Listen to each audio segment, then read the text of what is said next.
c'était à ce moment-là donné, il y avait une alerte vis-à-vis des traités de libre-échange. Lorsque j'étais à la Banque centrale, on a fait pas mal de simulations mathématiques sur les effets de ces changements. C'est pas un problème essentiel. Beaucoup plus important, ce sont maintenant les rapports avec la Chine. Avec l'Europe, vraiment, c'est pas compliqué. Ce sont un ensemble de produits plus ou moins clairs, nets, définis, sous règles précises, où il y a bien entendu des accords qu'il faut faire, ils ont été faits. Et ils sont peut-être sous le principe de spécialisation, disons, de travail classique, néoclassique. Bon, on peut être en désaccord ou accord, on s'en fout un peu sur la théorique, mais l'essentiel c'est qu'il y a très peu d'influence sur l'économie réelle. Donc pas lieu de le remettre en cause et de créer un incident politique avec le voisin colombien.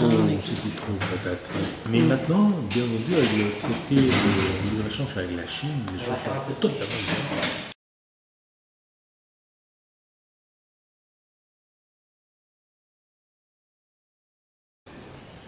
Donc la Chine, c'est un sujet que, à mon avis, et l'Union européenne, la Commission bien entendu, et la communauté andine et les pays du Mercosur doivent faire un grand effort de coordination de politique parce que c'est une économie qui est extrêmement puissante, à des coûts qui sont impossibles en Amérique du Sud, bien entendu impossible aussi en Europe. Vous pensez à la concurrence chinoise et on le voit ici même.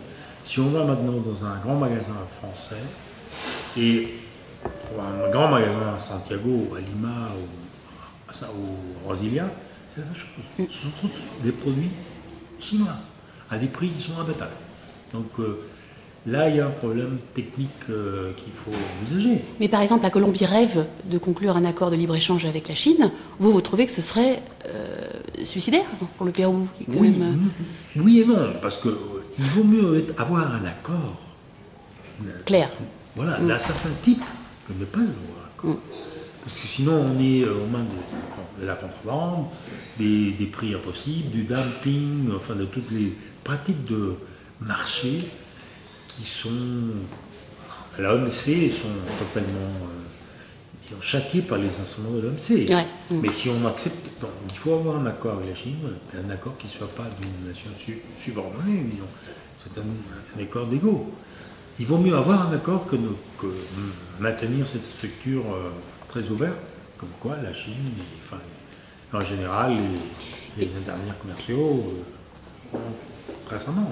Et le gouvernement Humala voit d'un bon œil la montée des investissements chinois dans le pays. Je ne sais pas s'ils sont très importants, mais c'est ce qui semble quand même. Ils sont importants. Déjà, ils sont, de point de vue commerce, par exemple, c'est la même dimension que l'Union européenne, en moins de 10 ans. Ah oui. Donc, la Chine a pris la partie du marché que, par exemple, un grand allié, disons, des pays latino-américains. Donc la Chine est déjà présente dans les flux commerciaux et financiers. Donc il faut trouver une solution. Et la meilleure solution, c'est avoir un dialogue. Moi, je me souviens du dialogue qu'on a eu avec les gens de la Banque centrale chinoise, qui était extraordinaire. C'était des ingénieurs tous, polytechniciens. Ça va. Qui parlaient un anglais magnifique et qui connaissaient toutes les questions sociales, politiques, monétaires. Donc, il faut parler avec eux. Et ça peut être bénéfique pour le Pérou, si on fait ça intelligemment. Dans notre cas, c'est bénéfique. Mais on a des problèmes avec les questions du salaire, des conditions de travail, des retraites. Donc les Chinois... C'est bénéfique pour vos matières premières, c'est moins bénéfique pour votre industrie. Voilà, par exemple, nous, on va parler avec les syndicats. Les Chinois, ils ont des problèmes avec les syndicats. Parce qu'ils payent trop peu. C'est-à-dire pour eux, payer le salaire, c'est toujours démentiel parce que chez eux, il y a un bol de riz et un peu d'eau. Voilà. Et chez nous, il faut payer. Il faut, comme partout d'ailleurs.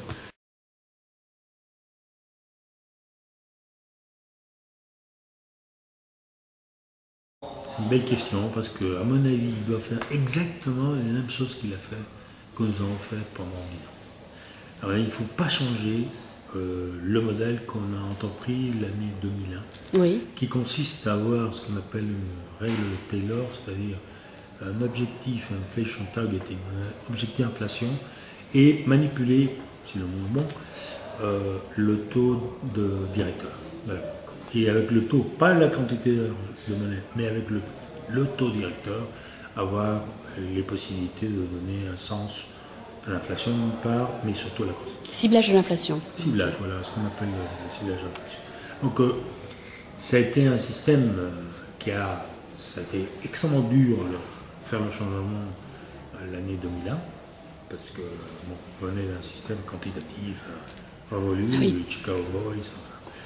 On a fait ce changement, et les résultats, 10 ans après, c'est une économie qui a une croissance moyenne, disons, plus ou moins de l'ordre de 6%, et qui est juste dans son potentiel de croissance.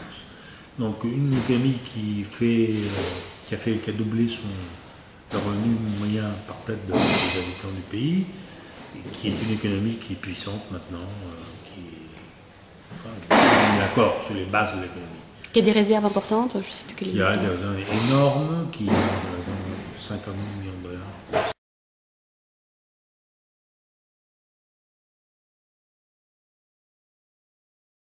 Oui, il y a déjà un ministère qui a été créé, le ministère de l'Inclusion sociale, qui a 6 projets il y a 6 systèmes, disons, un peu comme au Brésil. Et donc on a la bourse 18, on a le Juntos, un programme de transfert, il y a un programme de verre de lait qui est assez connu au niveau du pays. Il y a le droit pour les gens âgés, une retraite spéciale pour les gens. Vous diriez que son modèle, c'est celui de Lula, comme il le sous-entendait ou... Je crois que le modèle que Lula a pris, c'est un modèle qu'il a découvert au Pérou les années 2000. Ah. Voilà. Et nous, maintenant, on fait le programme Lula, qui en fait, c'est le nôtre. Quoi. Vous aviez un programme contre la faim ou... Nous avons créé, lorsque j'étais au conseil municipal au Pérou, à Lima, on a créé ce qu'on appelle le verre de lait, qui était une façon de transfert au secteur organisé des enfants. Donc, mais avec une incitation à aller à l'école Voilà, donc ce système s'est développé avec le temps et maintenant c'est Oumala qui le... Bon, juste au retour des choses.